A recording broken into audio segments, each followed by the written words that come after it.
Hi everyone, this is Whitney with my week 3 video discussion forum post talking about our second selection for our personal aesthetic portfolio.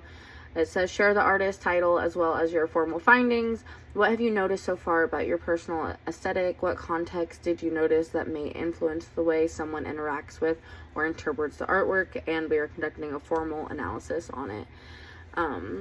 So I chose a painting called 100 Flowers by Yun Shouping.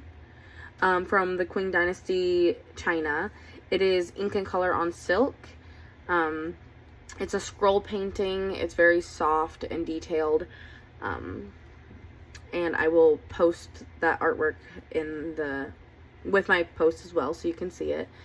The first thing that kind of popped out to me about this painting is how I felt when I looked at it, and this is like because of the colors and the style of it.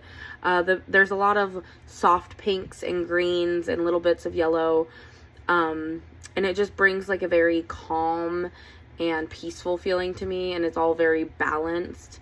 The flowers flow really naturally together. There's no harsh lines. The brush strokes almost remind me of like calligraphy, which fun fact about me, I will sit there for hours and scroll TikToks of people doing calligraphy.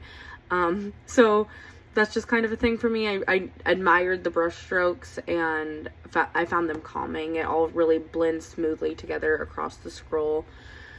There's a lot of repeated shapes and colors, which kind of create a movement, and the lines are smooth and delicate.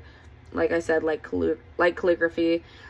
There's not very many, well, there's really no bright colors. There's some like pops of red, and almost I felt like the white was like the brightest color in the painting, which I know sounds odd, but that's one thing that kind of stood out to me is there's not bright colors, but there's still a lot of depth, and it all feels very balanced and relaxed.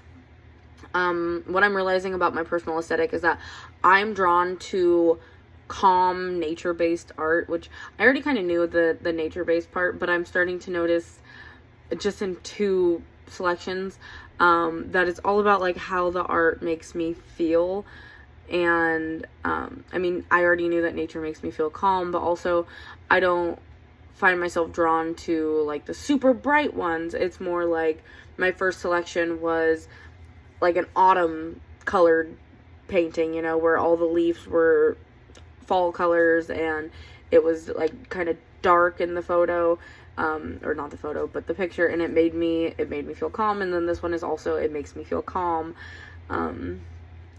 I guess I just like things that feel peaceful and also connected to the outdoors, and it really just reminds me of my own life, where I prefer it to be grounded and natural, and just connected with nature and not dramatic. And I also don't like my art to be dramatic, I'm realizing. And then for context, in China, the painting was, you know, kind of the same, where it's like in harmony with nature. It's seen as a reflection of spirituality during this time, and today I view it more as like peaceful and beautiful, something to slow down and enjoy. And it shows how our background changes, and how we interpret art. I will say also, like, our lectures this week, that last video made me kind of realize how not in touch with art I usually feel. And I think that was because I am so out of touch with like the abstract art, or the art that she was doing is so unnatural and so not like I don't connect to it, and so I don't have any feelings towards it. And then when I see artwork that I do connect with, I find myself having like a natural kind of, you know. Anyways, I hope everyone's having a great week, and I look forward to seeing your guys' videos and what you chose for your portfolio.